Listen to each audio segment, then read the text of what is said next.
Cool. Well, I'm going to get started. My name is Ladek. I work for an organization called International Solutions Group, but I'm going to tell you my story as we go along. And of course, I'm going to have a coughing fit as soon as I start. But thank you so much for coming here. I'm going to talk about two organizations here, or one organization, but the initiative that I'm talking most about today is called Aidpreneur. And if you think about humanitarian aid and international development, and you think about entrepreneurship and you put those together, that's how we came up with the term Aidpreneur, right? If you have a question along the way today, this is some pretty basic stuff, but if you have a question along the way, you can stop me. She told me that this is not connected to that. Oh, it's not? Okay. Doesn't matter. Oh, but is it connected to a speaker? No. I don't know. Can you hear me back there? Let me see. Yeah. You guys hear? I have a relatively loud voice. I hope it carries. If you can't hear me, just tell me. But along the way, just like in any classroom or any setting, please stop me, raise your hand, tell me I'm an idiot, or tell me that you'd like to dive deeper into what I'm talking about, and we can unpack it. But if you're also, like me, you probably will have your most important question the second you walk out the door. You can always ask a question by using the hashtag Aidpreneur, or by tweeting or texting me at Aidpreneur, and I'll answer the question. So please participate. I started asking some questions here. You'll get to know me over the course of the next 20 minutes or so, but I'd like you to know a little bit about you. This is what an audience looks like to somebody who stands up and starts presenting. So I understand some of you came from work today. Some of you love your jobs. Some of you don't love your job so much. How many of you actually work in development right now, or humanitarian aid? Fantastic. Can I divide you now? How many of you are full-time professionals or interns? How many are full-time professionals? Super cool. All right. Is there anybody who wants to transition? How many are really interested in transitioning into development or humanitarian aid? All right. Is there anybody here just because they thought it was cool to talk about this stuff? Yeah? All right. Super cool. Well, this is an interesting environment, and I really appreciate the opportunity to do it because, as Derek was saying to me earlier, this is an area where even people who are traditionally into security studies, more traditional government activities, or statecraft, as he was saying earlier, they're recognizing that the necessity of development, the necessity of interfacing and interacting with the humanitarian organizations and humanitarian community is really, really important. Right? It's a really important part of what we do as a global community. So a little bit about me.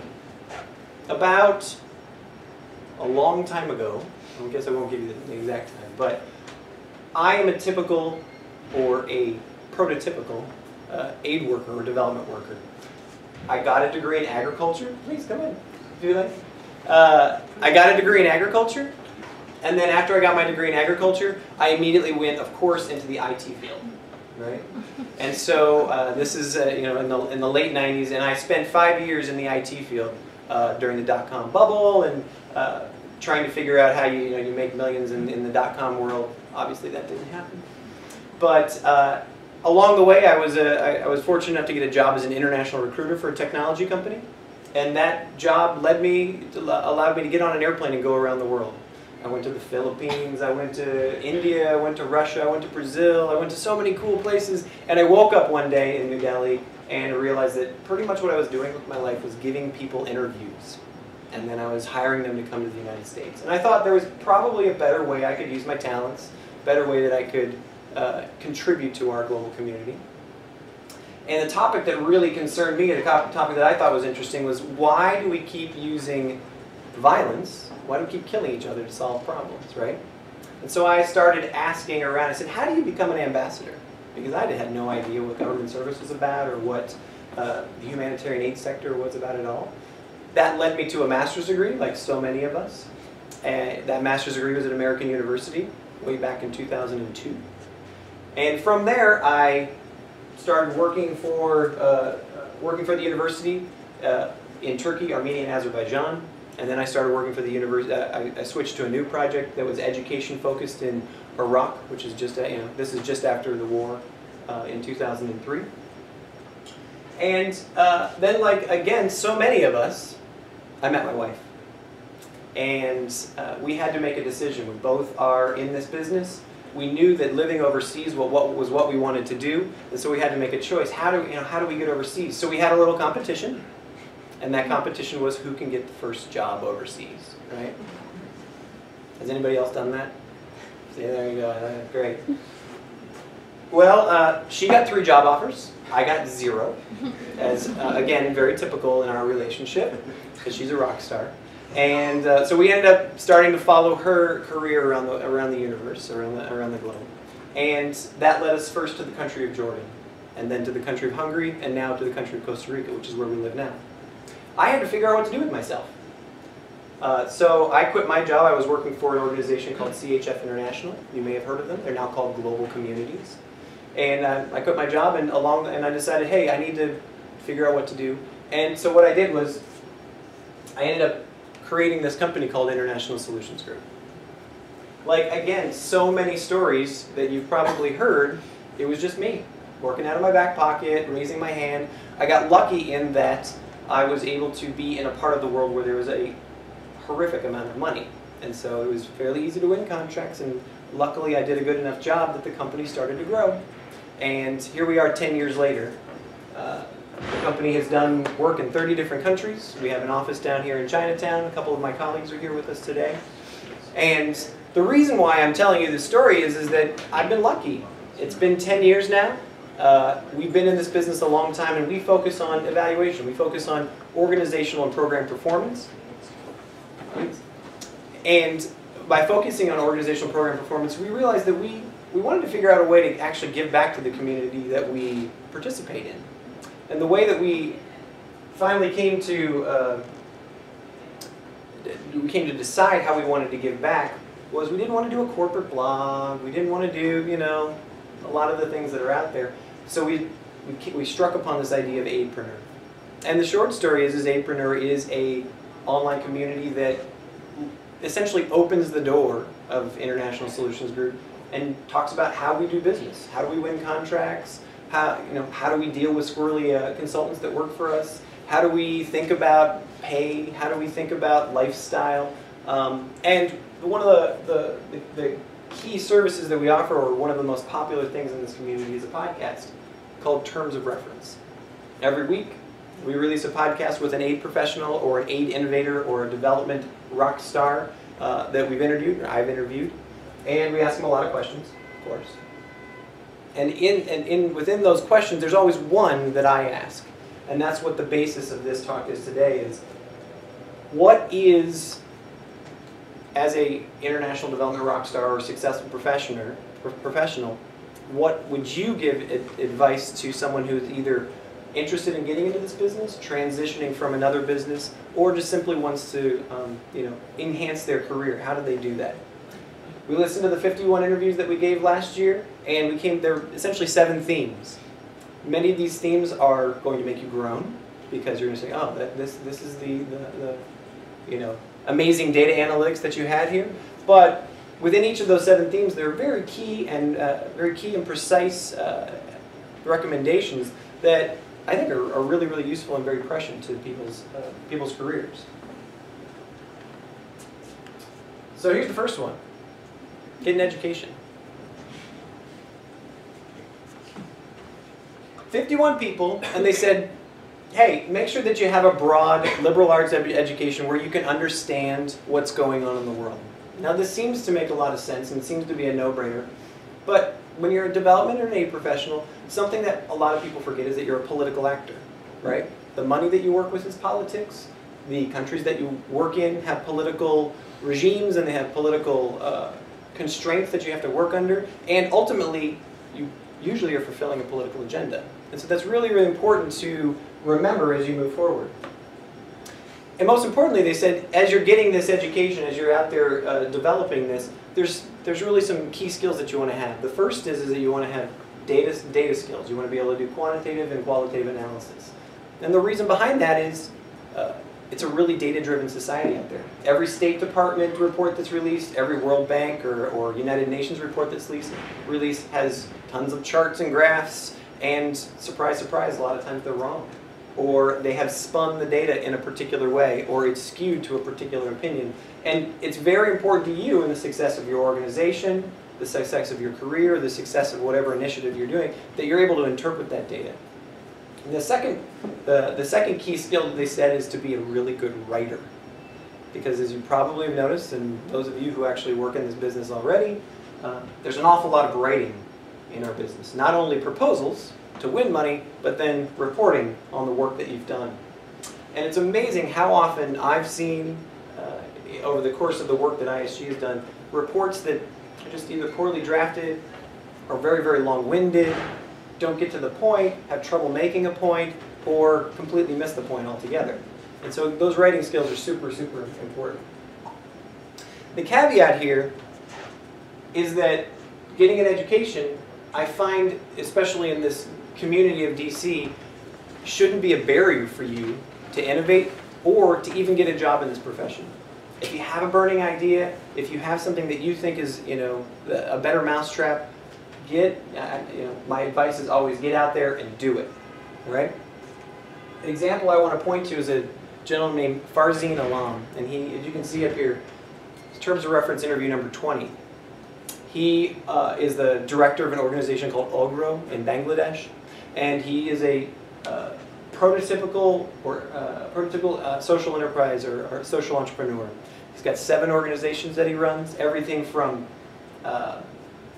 working with disadvantaged students to develop school products so that they can actually sell those school products to actually pay for their education, to, in this picture right here, he's working on, sorry, lost my train of thought. He's working on a genetics project, biogenetics, and he's looking at how that can actually help provide more nutrients to the people in Bangladesh. Fantastic and fascinating interview where he's someone who doesn't have the same kind of traditional academic credentials as probably we all do, but he's kicking ass and taking names, right? So there's always that caveat. Here's the second one. Has everyone here lived overseas? Is there anyone who hasn't lived overseas? Wow, look at that. Super. That's the first time that's happened. Getting field experience, as you are all painfully aware, is essentially a rite of passage in our business.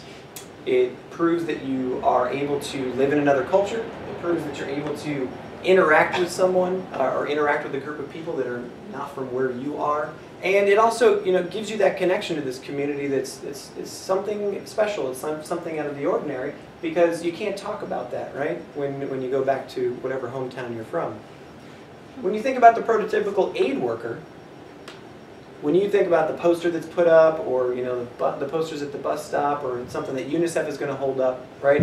It's always that person who's in the field giving the shot, or digging in the agriculture plotter and stuff like that.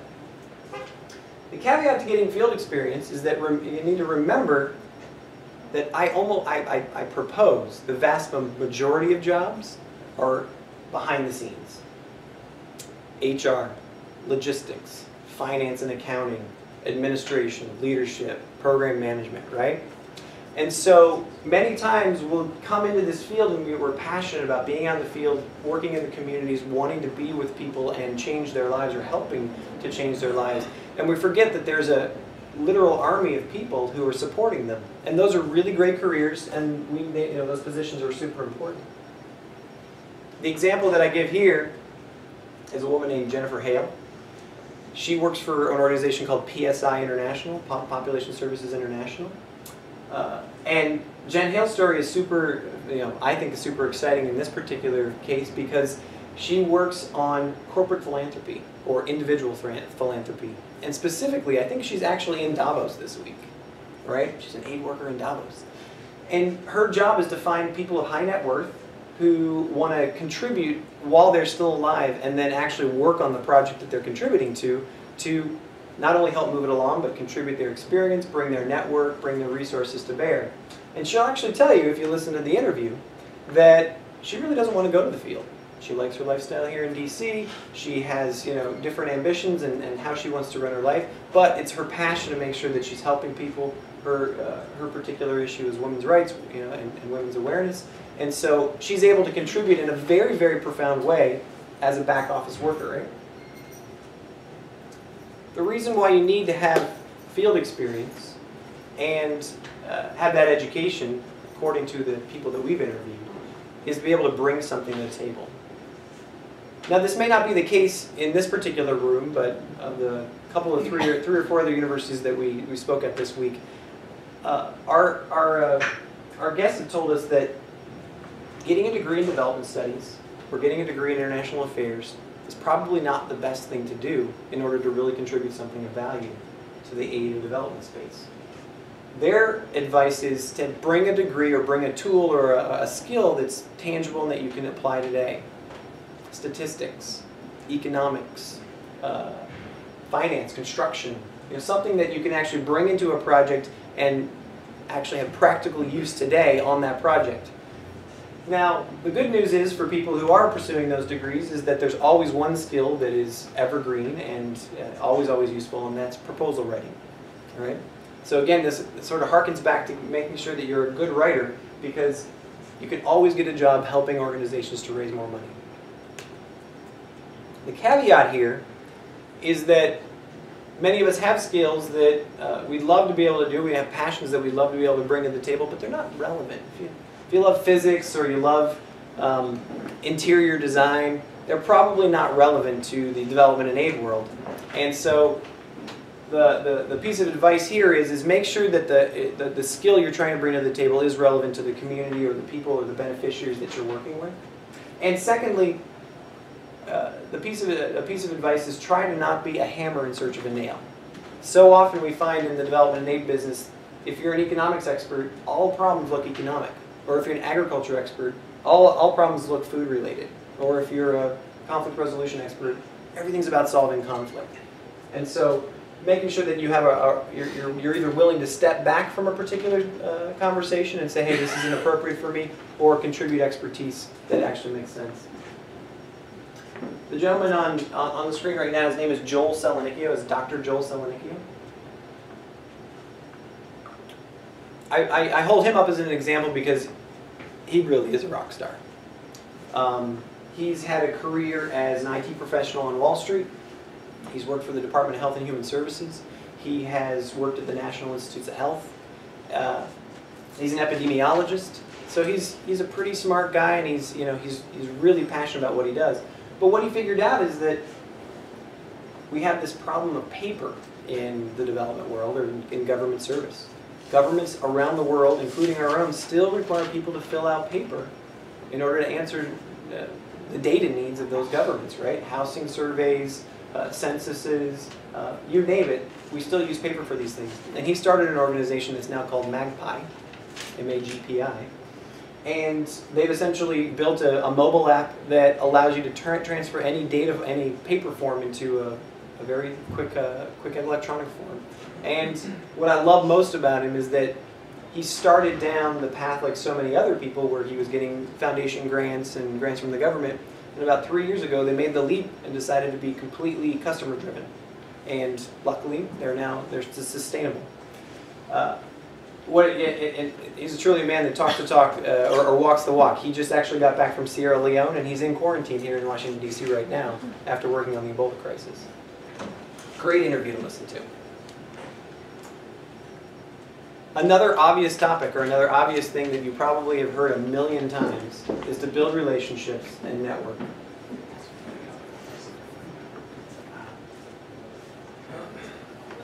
Networking is something that you're doing right now. Networking is something that you do with your friends. Networking is something that you do with your family. And it doesn't have to be this necessarily arduous process that you go through, or you go through, that you go to these events and that you have to network all of the time.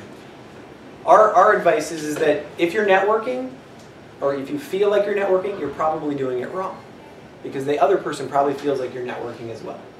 And so it's really important to learn how to have a funny, icebreaker conversation with somebody, or have a funny story that you can tell. But it's also really important to have that skill of being able to excuse yourself from a conversation that you're really not interested in a polite and professional way, so that you can go talk to someone or start up another conversation in a situation that makes more sense for you.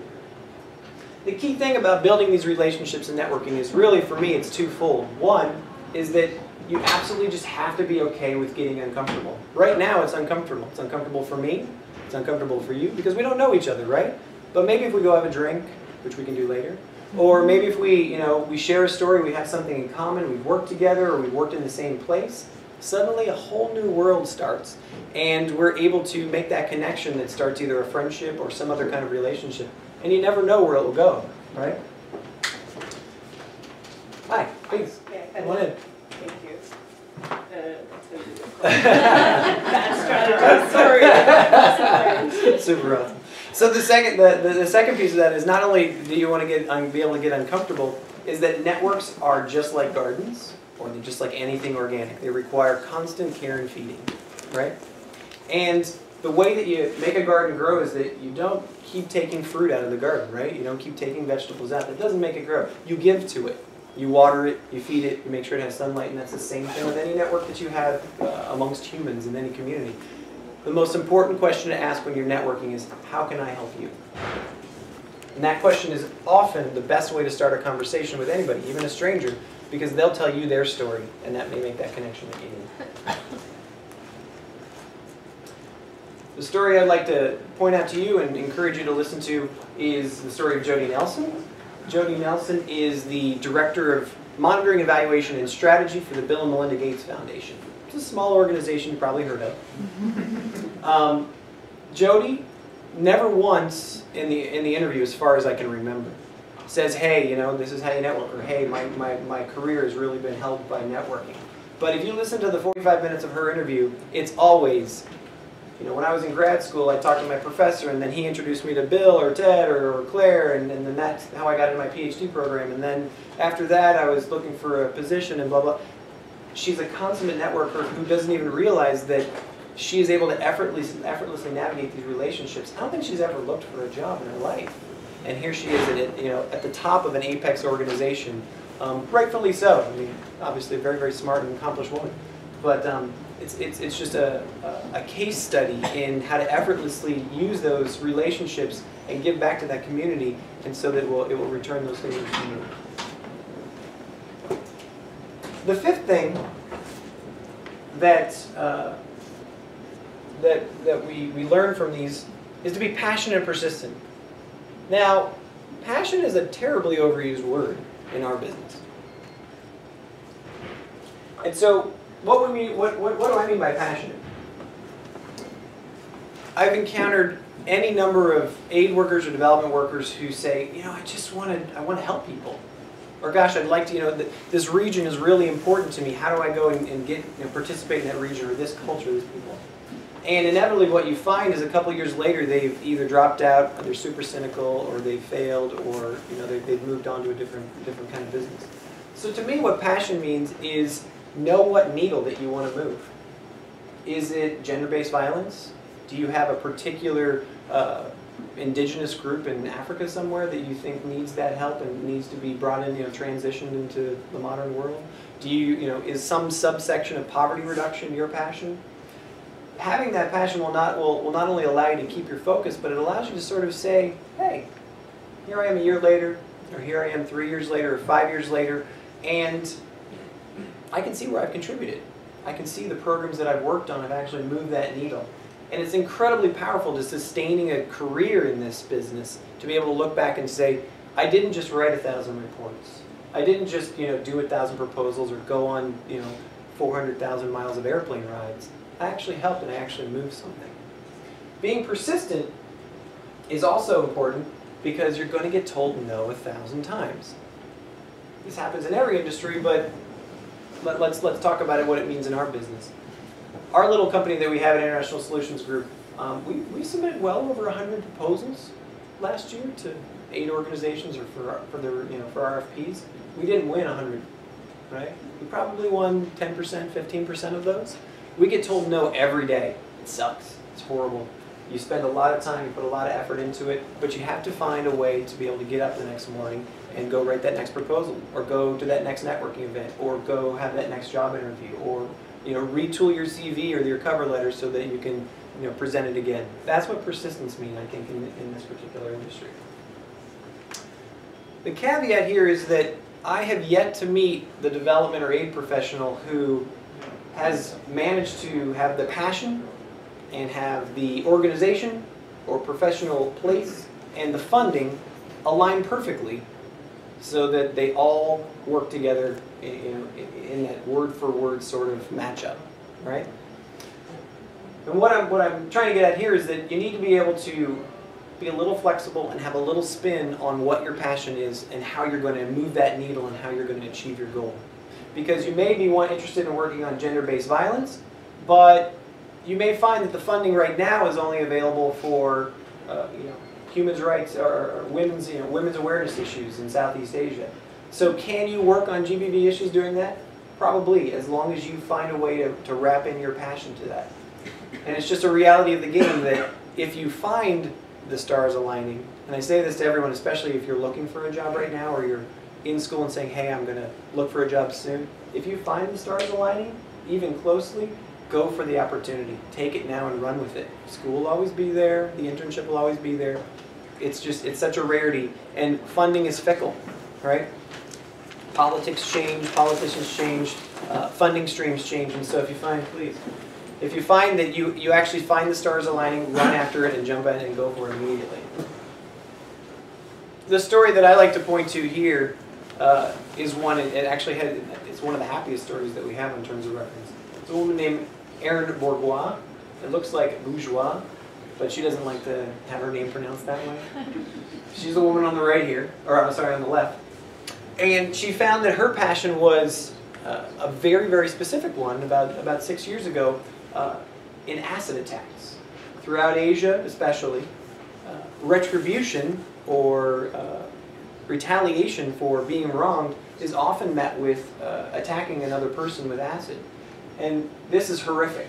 Horrific stuff, right? If you get hit with acid, it's mutilation, it's permanent deformation, sometimes it's completely debilitating.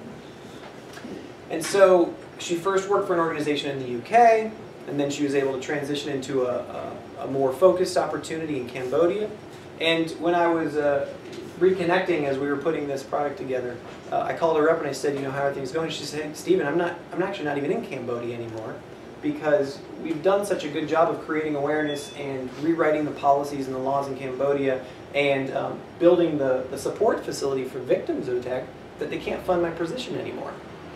It's all locally driven, it's sustainable, and it's working. I mean, huge kudos to her for being able to say, hey, wow, look what I did, right?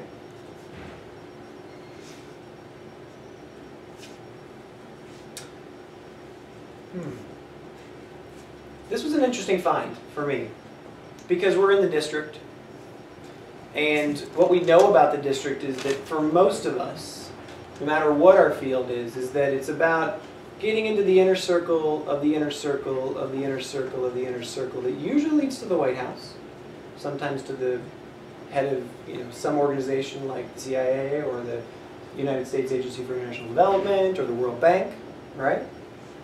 And it's easy to lose perspective, especially in this town, about what it is that we do. Humility is an absolute muscle. It's an absolute essential muscle that you develop for this business because it's a service-oriented business. You're here to serve others. You've chosen a profession, or you will have chosen a profession that you're here to actually help other people get a leg up. Now, it's a career that you can do well in. It's a career you can be comfortable in. But forgetting that is very, very easy when you spend your 10th hour in a UN meeting, in clusters, or you spend, you're on your 200,000th mile, frequent flyer mile, flying back and forth between DC and another place. But the critical thing here is that, if you forget that perspective, it's easy to become cynical. And once again, I've met just way too many development and aid professionals who either drop out or have become ineffective or just don't care anymore. Right? They're sort of waiting out their time. And again, just to emphasize that, it's a service industry, right? We are here to serve others. That's the whole point of this business. Does anybody know, and this may backfire, but does anybody know who is up for Best Actor in the Academy Awards this year? Anybody? No? No one does? Jennifer Aniston. Jennifer Aniston? Bradley Cooper? Bradley Cooper, maybe? Does anybody know the actor that was named who was given the humanitarian award? I think it was a couple weeks ago. George Clooney. George Clooney, Ben Affleck, right? Award. Now this may work in this room, but how many of you can name a humanitarian worker in Ukraine right now? Do you know this person, like personally? Yeah, former coworker. Okay, cool. Anybody know an aid worker in Syria right now? Again, a personal connection? Super cool. Anybody know anybody working in the Sahel or the Central African Republic? Cool, all right. Again, probably personal connections though, right? Here's my point. Super interesting finding, and this was even really, came home to me. Your most important work, the most groundbreaking, super awesome work that you will do to affect the most lives will probably go unnoticed. It will probably never get talked about, and you will definitely not win an award for it. All right? That is a horrific thing to perhaps put in your brain for somebody who's trying so hard, and we are all, ambitious, eager, smart, accomplished, bright people who are highly educated, and we want to be known for what we've done, especially since we come from we're in a culture right now that rewards that. This is the truth of the business, in that we are most often not recognized for all of the work that we do. As a matter of fact, you go down the street right now, they're going to try their hardest to take away the money that's put on the table to do this kind of work. Most often because it's never heard about. A person that I point to in this, I think is a genuine rock star in this regard, is the gentleman on the back of the bike. His name is Blair Glencourse. He runs an organization called Accountability Lab. And they're actually just down the street here at a place called the Open Gov Hub. But Blair is known for building this organization, and the reason why I want to point him out as someone of humility is that Accountability Lab is focused on creating transparency and working on anti-corruption around the world. But all of his initiatives that they work on are completely locally driven and locally have their genesis locally. So in Nepal, they have initiatives that there's a voting system that they put in place that that he's helped support. And there's other initiatives in Nigeria where locally they've come up with these initiatives, and he's helping to support them through the Accountability Lab. Again, he actually has won some accolades, but a fascinating story nonetheless. The final and seventh piece of advice that we pulled out of each of these interviews, these 51 interviews that we did last year, is one that I really, really relate to because it's my story as well. There's no one path, there's no professional path into development and aid work. As I said in the beginning, I started out getting a degree in agriculture after dropping out of school 5 times. I went into the IT business, of course, and then through a very lucky set of circumstances, I was able to go back and re-educate myself or find myself in a different place, and then quite literally stumbled into a job working on a peace building initiative, and that's how I got my start in this business that I've now been doing for 12 years. This is what we hear across all of the interviews. Jody Nelson, the woman who was at the Bill and Melinda Gates Foundation, she will be the first one to tell you, I didn't expect to be in this business. Right? All of them, almost everyone said. There's Scott Abrams, another gentleman. He's a rock star consultant, but he worked for the Open Society Institute in Budapest, George Soros Foundation, and he actually found his first opportunity riding on a train. He was managing a grocery store, his family-owned general store, basically. He was riding on a train and happened to overhear a woman talking about the United Nations, started asking her a few questions, and had his first internship 6 weeks later. Right? Serendipity. Across all of them, it sounds ridiculous, but serendipity happens all the time, and so does happenstance. So the key piece of advice here is to keep yourself open to those moments of serendipity and those moments of happenstance. Be willing to take the leap and be willing to take that risk in order to go find the opportunity or to go capture the opportunity when it happens.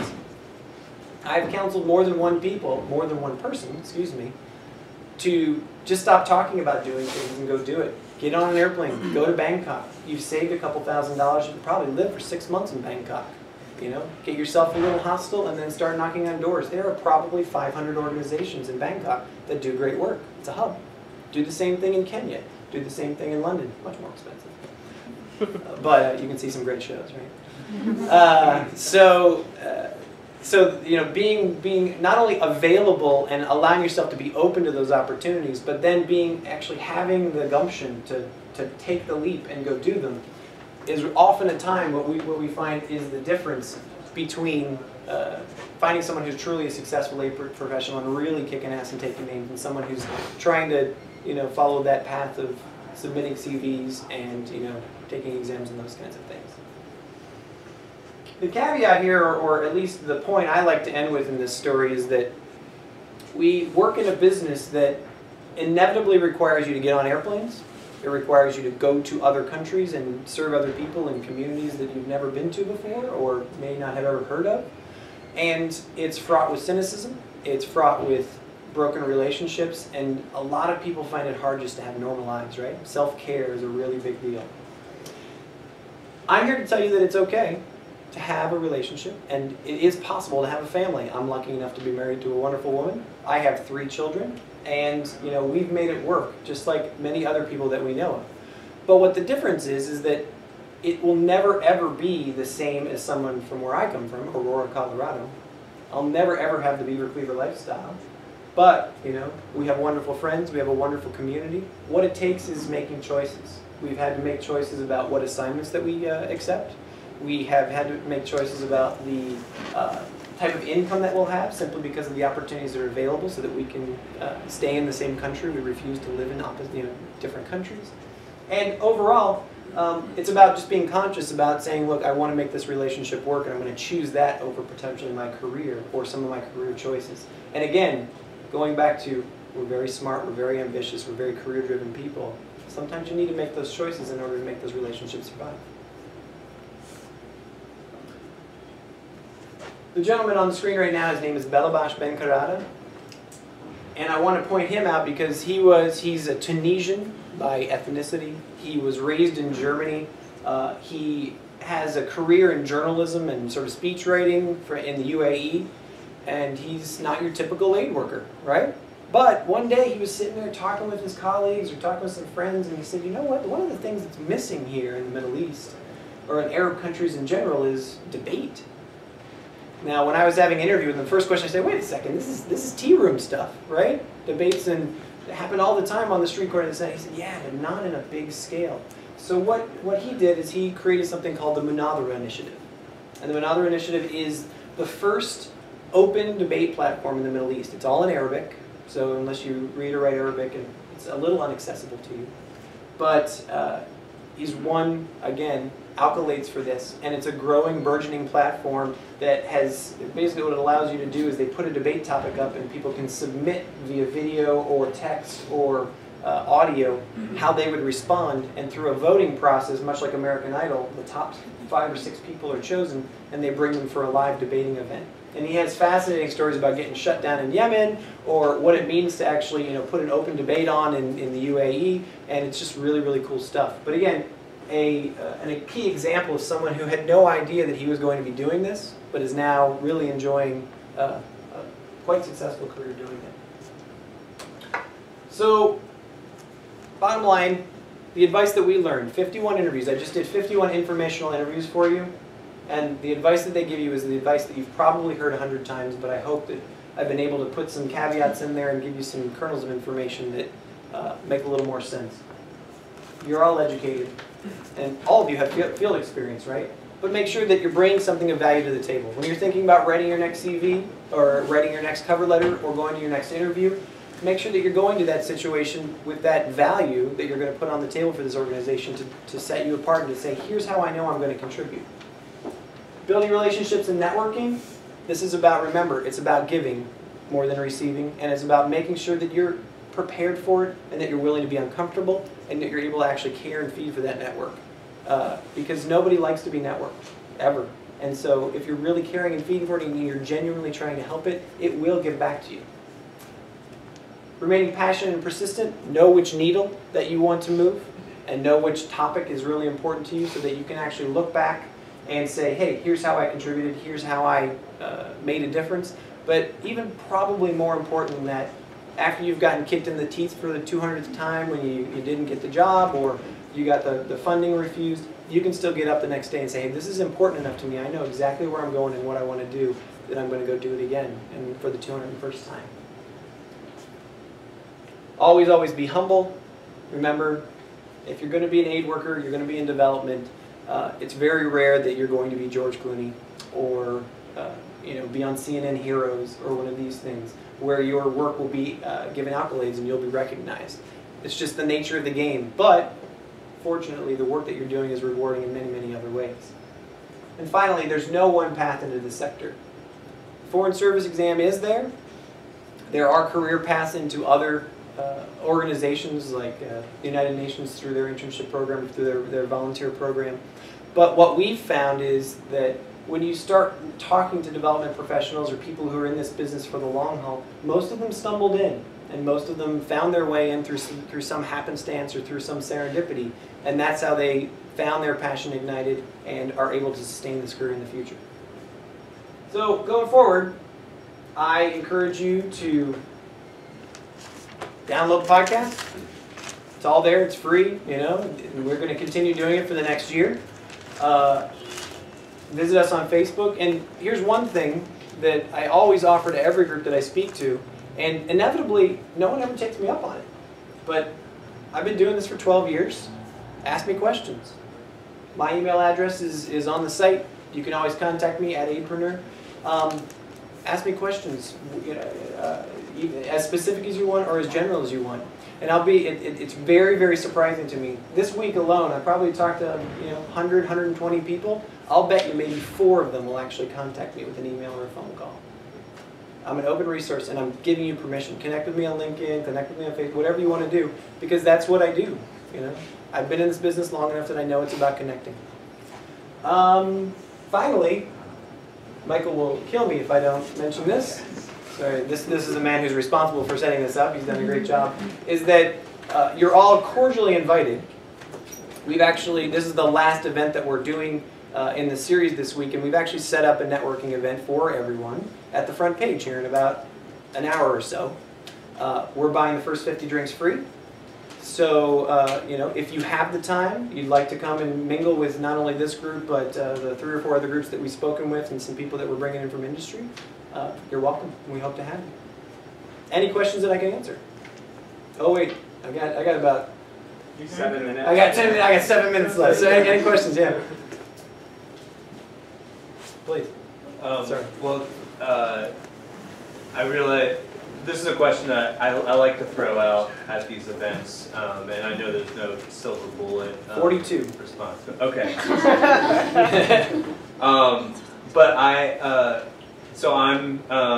I've been in the field in the industry for a few years. I don't have my master's yet. I definitely feel the need to. The urge. Yeah. And I'd love to go get a master's. I feel like I need to. But with how expensive of a decision it is, I find it hard to make that leap. And a lot of other industries, it makes sense financially. Sure. It pays back. But we're in this industry, we're not in it for the money. But education is increasingly more and more expensive, and people feel more and more straddled by their debt.